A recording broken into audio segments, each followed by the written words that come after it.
بسم اللہ الرحمن الرحیم۔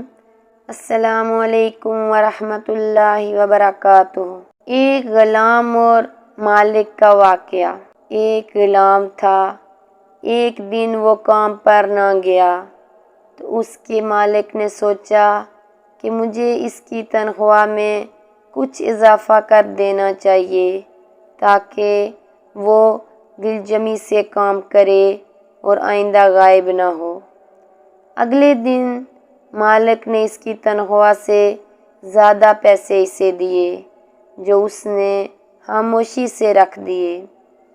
لیکن کچھ دنوں کے بعد دوبارہ غیر حاضر ہوا تو اس کے مالک نے غصے میں آ کر اس کی تنخواہ میں کیا گیا اضافہ ختم کر دیا اور اس کو پہلے والی تنخواہ ہی دی۔ غلام نے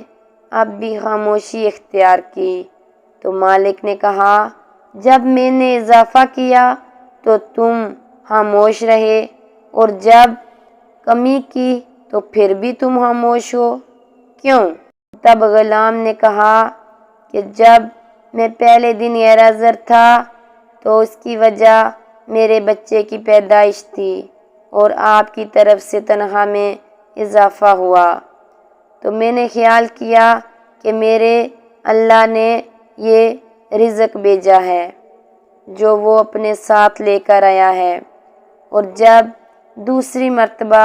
میں غیر حاضر تھا تو اس کی وجہ میری ماں کی وفات تھی اور آپ کی طرف سے تنخواہ میں کمی کو میں نے وہ رزق خیال کیا جو وہ اپنے ساتھ واپس لے گئیں، پھر میں اس رزق کی خاطر کیوں پریشان ہوں جس کا ذمہ خود اللہ تعالیٰ نے